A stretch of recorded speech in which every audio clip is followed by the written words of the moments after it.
अपने ज्ञान से दूसरों का दुख दूर कीजिए।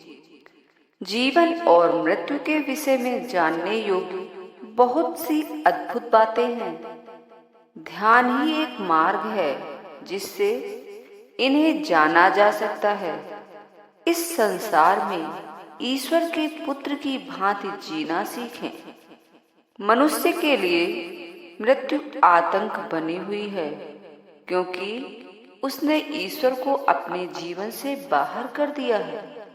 सभी कष्टदायक वस्तुएं हमें डराती हैं, क्योंकि हम संसार से इसके रहस्य एवं ध्येय को समझे बिना प्रेम करते हैं। जब हम प्रत्येक वस्तु को ईश्वर के रूप में देखते हैं, तब हमें कोई भय नहीं रहता। हम जीवन और मृत्यु में निरंतर जन्म लेते हैं। मृत्यु एक बहुत गलत प्रयुक्त नाम है। जब आप जीवन से थक जाते हैं, तब आप केवल अपने शरीर रूपी ऊपरी चोले को उतार देते हैं और सूक्ष्म जगत में वापस चले जाते हैं। मृत्यु का अर्थ है अंत। एक कार जिसमें पुर्जे घिस चुके हैं, वह मृत हो गई है। उसी प्रकार मृत्यु से भौतिक शरीर का अंत हो जाता है, लेकिन आत्मा का नहीं। मृत्यु एक लंबी निद्रा है जिसमें आत्मा भौतिक शरीर की चेतना के बिना सूक्ष्म शरीर में रहती है। यदि भौतिक शरीर की चेतना खो जाने का अर्थ मनुष्य की मृत्यु होती है, तब जब हम नींद में जाते हैं तो आत्मा मर जाती है। जब हम सो रहे होते हैं, हम मरे नहीं होते हैं, न ही हम पूर्ण रूप से अचेत होते हैं, क्योंकि जागने पर हमें याद रहता है कि हमें अच्छी नींद आई या नहीं। इसी प्रकार मृत्यु के बाद की अवस्था में हम मरते नहीं हैं।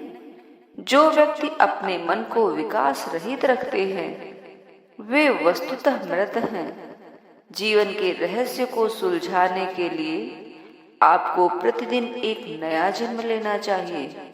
इसका अर्थ है कि आपको किसी न किसी रूप में अपना सुधार करने के लिए प्रतिदिन अवश्य प्रयास करना चाहिए।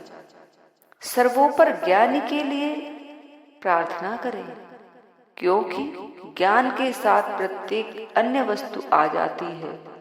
मनोदशाओं द्वारा नियंत्रित न होकर ज्ञान द्वारा नियंत्रित हो और उस ज्ञान से रचनात्मक विचारों और क्रियाकलापों को विकसित करें। अपने सुधार के लिए और दूसरों के कल्याण के लिए रचनात्मक चिंतन करने में व्यस्त रहे, क्योंकि जो कोई भी ईश्वर के साम्राज्य में प्रवेश करना चाहता है, उसे प्रतिदिन दूसरों का भला करने का भी प्रयत्न करना चाहिए। यदि आप इस शैली को अपनाते हैं, तो आप मनोदशाओं को दूर करने वाले आनंद का अनुभव करेंगे और जानेंगे कि आप मानसिक रूप से, भौतिक रूप से और आध्यात्मिक रूप से उन्नति कर रहे हैं। आप ईश्वर तक अवश्य ही पहुंचेंगे, क्योंकि यह मार्ग स्वर्ग के साम्राज्य की ओर जाता है। धन्यवाद।